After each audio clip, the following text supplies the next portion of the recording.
fairly briefly, and then Laurence is going to say a few words as well, and then we'll, I think we'll get into a discussion, because we spent 10 years, along with Alicia, researching this book, and any one of the three of us can talk for several hours on any detail, however small.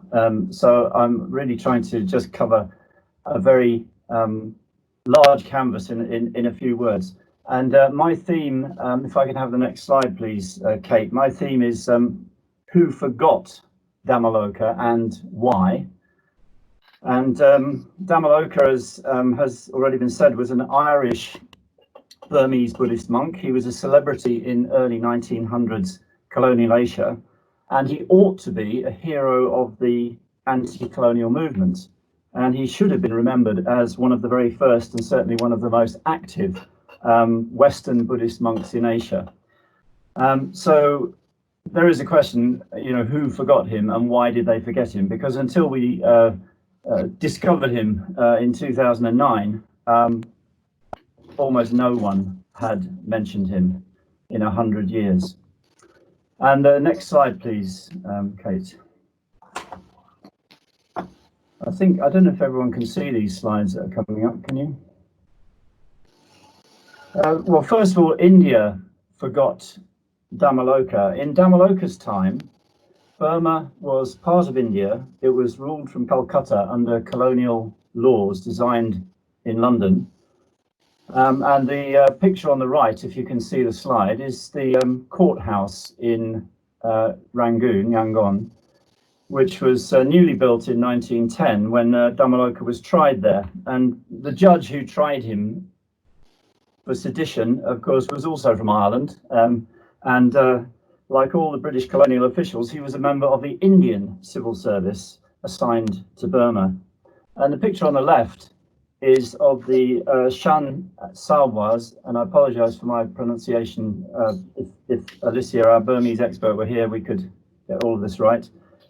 These are the Shan Salwas who came to the Delhi Durbar, which was the huge celebration in late 1902, early 1903, to celebrate the accession of the British King George V and his wife Mary. This is following the death of Queen Victoria.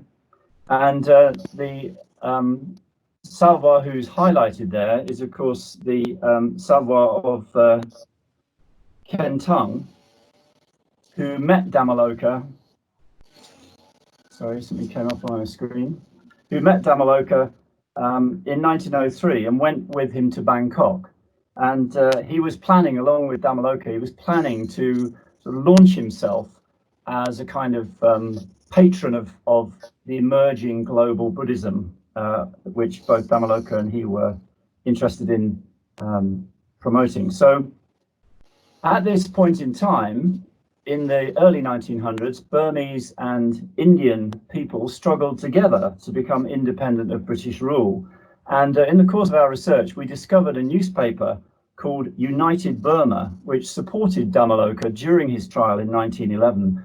When he came to court in 1911, there were thousands of people cramming the streets, and they were, this was in Rangoon, which in those days was 56% non-Burmese. So you had thousands and thousands of Buddhists, but also Hindus, Muslims, Indian people, Chinese people, people from all over, as well as the Europeans. And this newspaper, United Burma, was produced in Rangoon by an Indian friend of Gandhi. But later historians of the Indian struggle for independence were not very interested in Burma and in regions such as the Shan state. So they had no interest in Dhammaloka's contribution to the cause of Burmese independence. So the Indian Library, for example, has not kept an archive of that newspaper, United Burma. Next slide, please.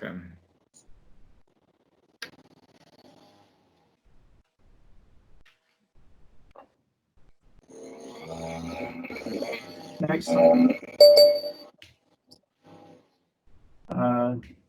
Okay, we seem to have lost the slide. It doesn't really matter. No, that's gone on a bit. You have to go back. Okay. So the second slide is about Burma, why Burma and Myanmar forgot Dhammaloka. And this is really surprising because Dhammaloka really was a big celebrity in Burma, and he was drawing thousands and thousands of people when he went on preaching tours. And his tactic of using Buddhism and Asian religions in general to critique Christianity and therefore colonial values, and his challenge to the British on the what you may know of as the shoe question, the question of whether you should take your shoes off when you go into a Buddhist temple. These were very significant and very pioneering contributions. It's the slide just before that. Sorry, that's the one, yeah. And contributions to the Burmese nationalist cause. And this was certainly recognized at the time. And this slide now showing is Chit Hang, who was, as you know, very famous Burmese nationalist. And he was Dhammaloka's lawyer in 1910, 1911. He'd just come back from Cambridge, I think, where he'd done his law education. But of course, in later years, Burmese independence struggle and the way that Burma was constituted with independence took an ethno-religious route, which identified being Burmese, being truly Burmese, with being Buddhist. And this is something that happened across the world, particularly in different parts of Europe during the 20th century, very strong sort of nationalism linked to your ethnic roots, causing all kinds of problems. So Dhammaloka was Buddhist, but he was Irish and he was white. And so Burmese nationalist history conveniently forgets about him. Next slide, please. The next slide is about Ireland, which Ireland also forgot Dhammaloka.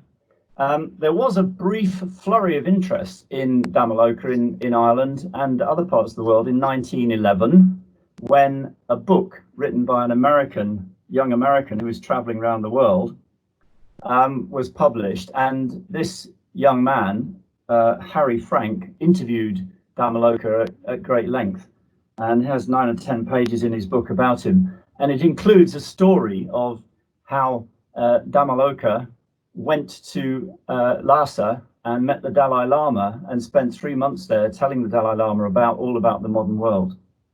And this story really captured the imagination of the West, and it was published in lots of newspapers along with other stories from Frank's book. Dhammaloka didn't actually go to Lhasa, but that hardly matters. He did lots of other much more interesting things. So although he had this brief moment of celebrity,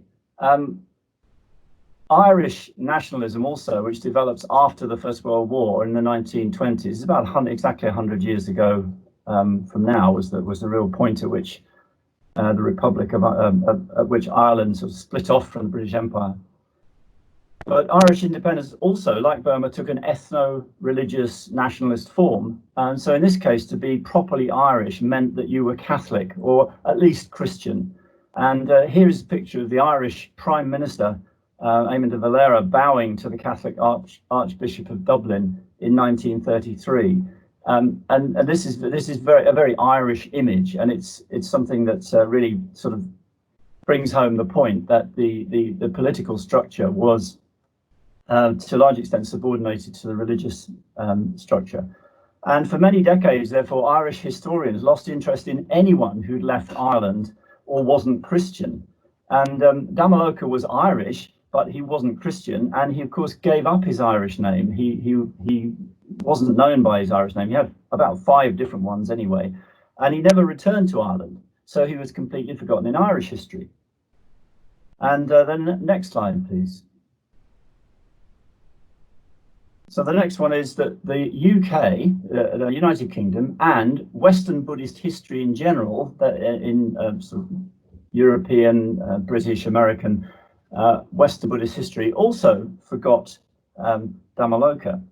The picture is of Ananda Metteyya, who is an Englishman who became a Buddhist monk after Dhammaloka, also in Burma, and he came back to London in 1908, and a number of Buddhist organizations traced their origins to that visit, which was claimed at the time was the first visit of a Buddhist monk to London, which of course was not true. And Ananda Metteyya has sort of much more convenient. He's been remembered because he was a bit more of a gentleman and a scholar.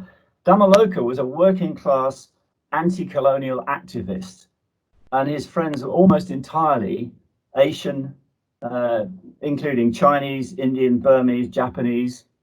They were Buddhists, Hindus, Muslims, Confucians, and he never visited London as a monk. He would welcome any European who wanted to become a monk, but he lived in Asia and he lived as as a nation. He was completely a Buddhist monk in his lifestyle. So he had friends across many different cultures, but he didn't fit the sort of British idea or the Western idea of what a pioneering Buddhist monk should be. Last slide, please, or my last slide. No. Okay. So finally, atheists forgot him.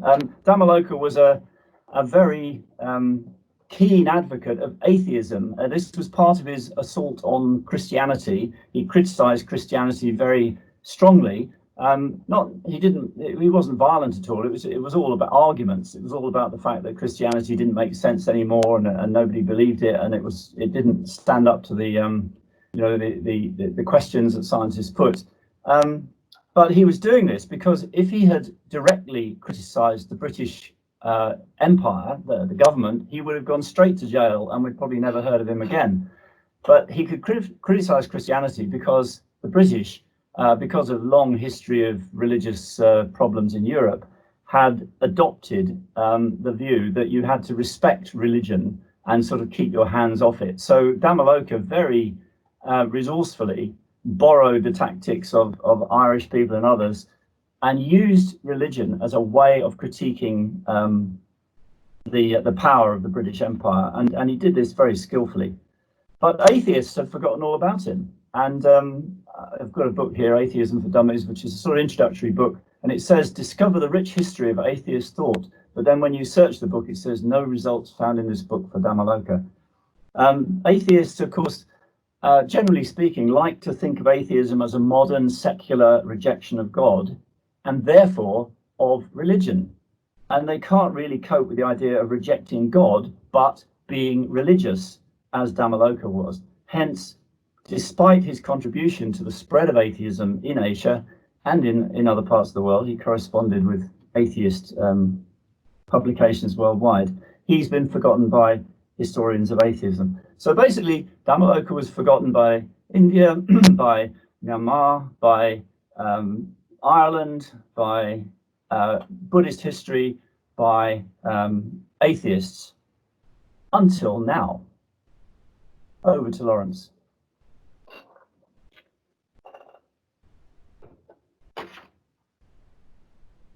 You're muted, Laurence. So after all of that, you might reasonably ask, was it really worth 30 people years, 3 of us working for 10 years to recover this particular story? And I'm going to suggest some reasons why it's worth remembering Dhammaloka, why he's of interest in Asian studies and Buddhist studies. Kate, if you can give me the next slide, please.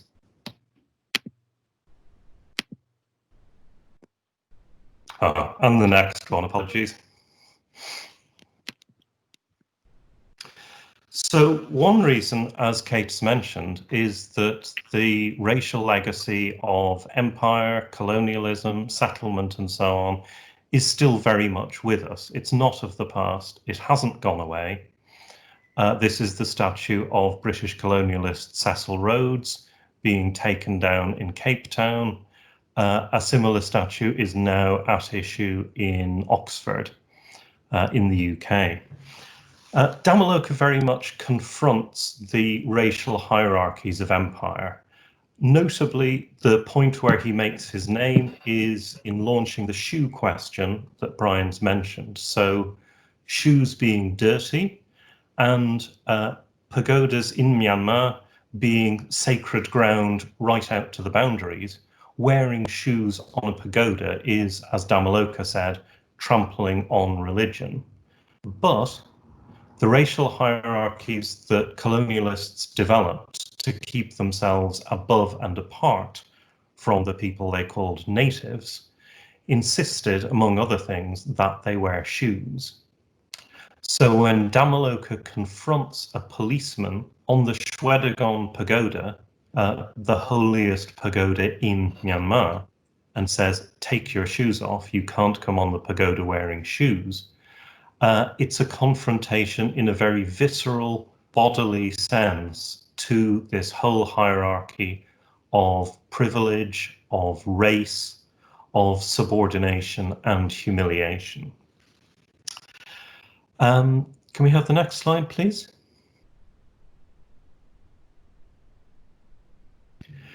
And in this respect, Dhammaloka's appearance in history is part of the moment when, in Myanmar, as elsewhere in Asia, Buddhism is closely associated with elements of anti-colonialism. So Brian's mentioned that you couldn't directly confront empire. This is the counterinsurgency campaign you can see here that followed the fall of Mandalay, not much more than a decade before Dhammaloka's own campaigns. So he has good reason to be cautious in this respect. But nevertheless, there he is as a Buddhist monk and as an absolute celebrity preacher. So people are traveling for 3 days in bullock carts to hear him preach in remote towns across Burma. Women are laying down their hair on the path for him to walk over. People are greeting him as an arahant, these kinds of things. But the message that he's bringing is very stark. It says, they will come for you with the Bible, Christian missionaries. They will come for you with the whiskey bottle, cultural destruction.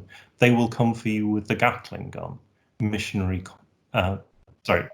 conquest. So there's a very stark moment here when Buddhism and a celebrity monk like Dhammaloka is part of confronting this whole complex of colonialism. Next slide, please. Now, as we know, in many countries, notably in the Theravada world, but also in Ireland, these sorts of broad challenges to colonialism eventually become fairly narrow, oriented towards the nation state, oriented towards forms of ethno-religious supremacy. And this runs very deep. So only 2 years ago, Ireland finally legalized abortion. The ban on abortion having been an absolutely central part of Catholic power in the newly independent Republic of Ireland. But Dhammaloka's period is not yet that period. And it's not one, as Brian has indicated, of a pure, for example, Burmese supremacism. Rather, it's one of what we call plebeian cosmopolitanism. So here's the harbour in Rangoon. You can see the diversity of transport forms, the diversity of populations. And Dhammaloka's world is one in which, while he is ordained by some very leading Thudhamma Sayadaws, his own monastery is associated with the minority Dawei diaspora. It's the Tavoy Monastery in Rangoon at the time. His ordination is sponsored by a Chinese businessman. When he is put on trial, as Brian says, it's Indian Muslims and Hindus, it's the Chinese bazaar, as much as Burmese Buddhists who come out to support him. And we see similar things in Bangkok, where once again he's at a Dawei monastery. In Singapore, where once again he's supported by a Chinese philanthropist. In Penang, in Japan, in Ceylon, and so on. Because, we argue, this was not an abstract idea. This was what the world was like for ordinary working people under colonialism. Rangoon of the day, Yangon today, was a trade port. It was a port full of migrant labourers, Indian migrant labourers, poor whites, Burmese from the country, Chinese merchants, and so on and so forth. People interacting in much less segregated ways than later forms of nationalist essentialism would like us to think. And that's reflected in what Buddhism meant to Dhammaloka. So next slide, please.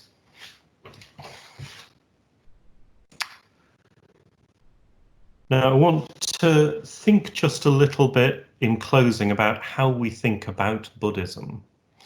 As Brian has indicated, we've historically, in many ways, Buddhist studies has been parasitic on the remembering and the lineage construction of existing Buddhist organizations. And that has been as true in Western Buddhism as it has in Asia. The tendency, therefore, has been to celebrate what exists today and to project it into the past. Also, of course, for methodological reasons, before the advent of digital research methods, the power of the existing archive is that bit stronger, the power of what survives to the present day. But when we went to look at it in the book, we found that actually, in his own day, Dhammaloka's lineage, the monks that he ordains, are at least as numerous, if not more numerous, than those ordained in association with Anandamatteya and then Nyanatiloka, Anton Gut, who founds the Island Hermitage in Sri Lanka. And this points to something we think quite important, which is an understanding of failure. An understanding that in the spread of Buddhism to the West, as of course in the early history of Buddhism, there are far more organizations, ordination lineages and so on that fail to survive. And survival is not necessarily an indication of greater significance.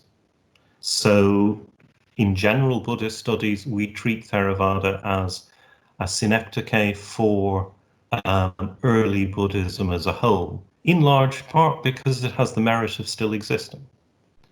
And we project back all sorts of things which are perhaps not justified. The same is true for Western Buddhism. Origin myths which are verbally criticized in scholarship nevertheless have extraordinary power. Next slide, please.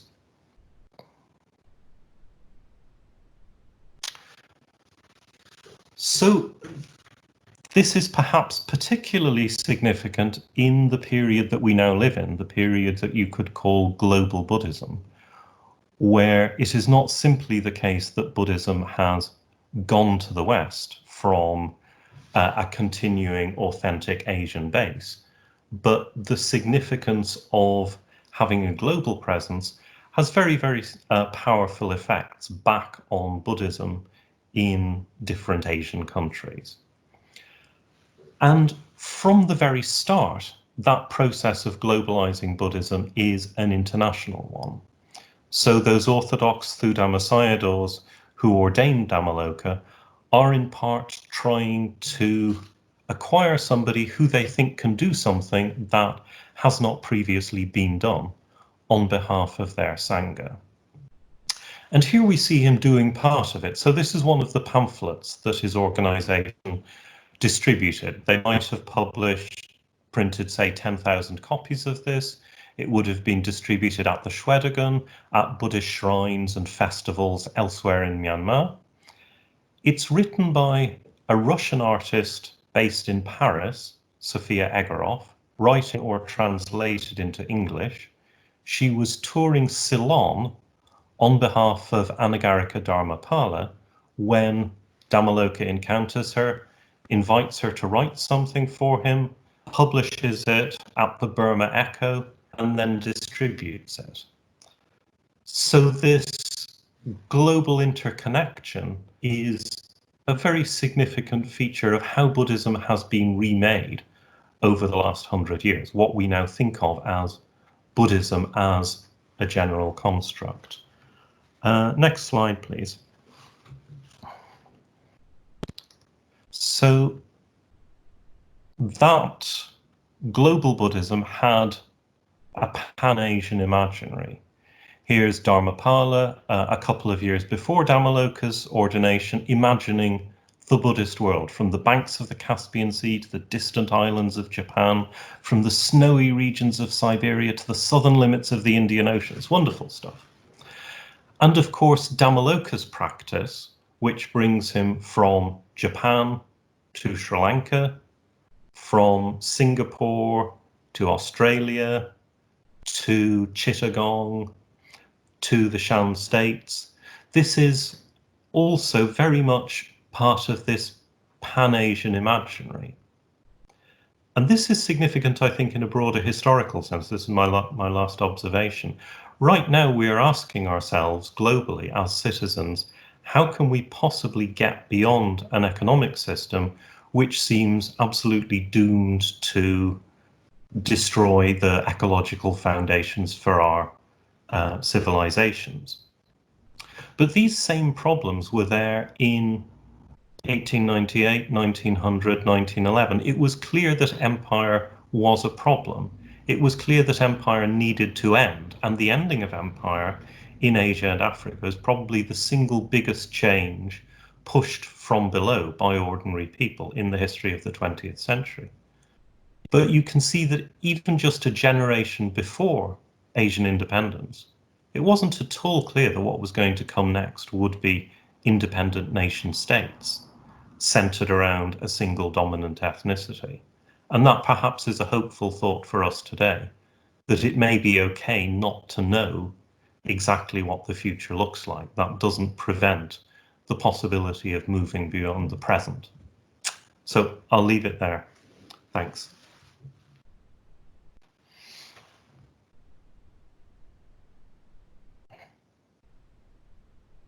Thank you, Brian and Laurence. Oh, sorry, an echo.